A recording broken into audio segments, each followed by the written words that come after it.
High court में आम आदमी पार्टी के पार्षदों ने स्टैंडिंग कमेटी का चुनाव टालने वाली जो याचिका डाली थी, उसके खारिज होने के बाद अब ये तो तय हो गया है कि आखिरकार मेयर चुनाव के 22 महीने बाद स्टैंडिंग कमेटी का चुनाव फाइनली 4 सितंबर से शुरू हो जाएगा, जिसके लिए सभी पार्टियों के उम्मीदवारों ने 30 अगस्त को नामांकन भी कर दिया है। जी हाँ, और आपको बता दें कि कुल 12 जोन में से जो स्टैंडिंग कमेटी के मेंबर चुने जाने हैं, उनमें से 3 के नतीजे घोषित हो चुके हैं। जी हाँ, बता दें कि घोषित हुए 3 जोन में से बीजेपी 1 जोन में तो वहीं आम आदमी पार्टी 2 जोन में जीत गई है। बता दें कि सिटी एसपी जोन से आम आदमी पार्टी के कुनलदीप सिंह साहनी चुने गए हैं, तो वहीं करोलबाग जोन से आम आदमी पार्टी के अंकुश नारंग चुने गए हैं, तो वहीं केशवपुरम जोन से बीजेपी की शिखा भारद्वाज चुनी गई। आपको बता दें कि इन 3 जोन में से इन उम्मीदवारों के सामने कोई दूसरा उम्मीदवार खड़ा ही नहीं हुआ था। इस वजह से इन 3 जोन में इन उम्मीदवारों की निर्विरोध जीत हो गई।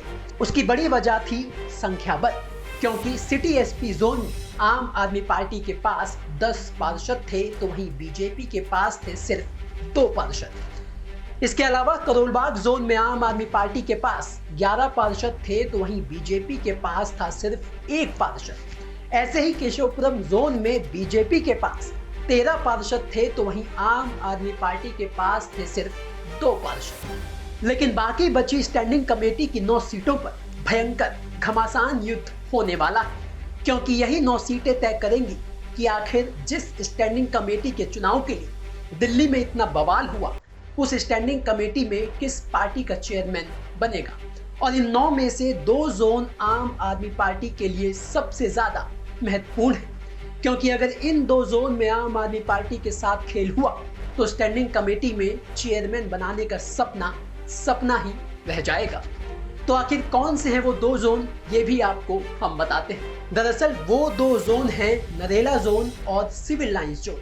जहां नरेला जोन में आम आदमी पार्टी के पास 9 पार्षद हैं, तो वहीं बीजेपी के पास 11 पार्षद हैं। ऐसे ही सिविल लाइंस जोन में आम आदमी पार्टी के पास 9 पार्षद हैं, तो वहीं बीजेपी के पास 10 पार्षद हैं। यही वजह है कि पाला बदलने का खेल शुरू हो चुका है, क्योंकि इन 2 जोन में बेहद करीबी और दिलचस्प लड़ाई होने वाली है, क्योंकि दोनों ही पार्टियों के पास पार्षद कम और ज्यादा हैं। और इसकी एक बड़ी वजह यह भी है क्योंकि बीते दिनों आम आदमी पार्टी के 5 पार्षदों ने बीजेपी ज्वाइन कर ली थी। हालांकि उसमें से 1 पार्षद की घर वापसी कराने में आम आदमी पार्टी जरूर कामयाब हो गई, लेकिन इतने से काम नहीं चलेगा।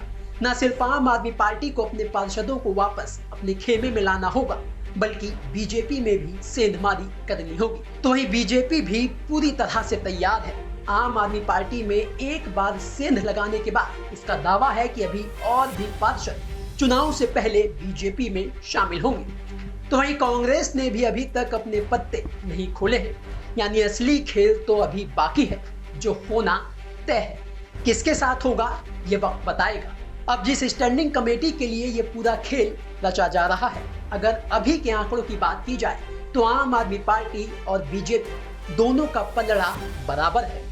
वो कैसे, इसे समझिए। दरअसल स्टैंडिंग कमेटी में कुल 18 सदस्य होते हैं, जिनमें से 6 सदस्य सदन से चुने जाते हैं। और इस वक्त सदन में 4 सदस्य आम आदमी पार्टी के पास हैं, तो वहीं बीजेपी के पास 2 सदस्य हैं। बाकी 12 सदस्य 12 जोन से चुनकर आते हैं, और इन 12 जोन में संख्या बल के हिसाब से 7 जोन में बीजेपी और 5 जोन में आम आदमी पार्टी के पास बहुमत है।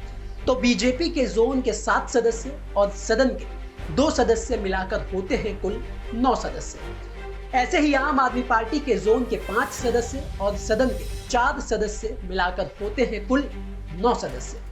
तो ऐसे में अगर आंकड़े यही रहते हैं, कोई खेल नहीं होता, अब और कोई पार्षद पाला नहीं बदलता, तो स्टैंडिंग कमेटी का फैसला किस्मत करेगी, क्योंकि फिर उछाला जाएगा सिक्का, और सिक्का जिसकी तरफ पलटा स्टैंडिंग कमेटी का चेयरमैन उसका ही बनेगा। लेकिन खेल इतना सीधा नहीं है, क्योंकि इस खेल में अभी कांग्रेस भी है, जिसने शाहदरा जोन से अपना उम्मीदवार खड़ा किया है। तो कुल मिलाकर बात यह है कि स्टैंडिंग कमेटी के चुनाव में खेल तो होगा, लेकिन होगा किसके साथ, ये नतीजों के दिन ही पता चल पाएगा। Bureau report. दिल्ली तक।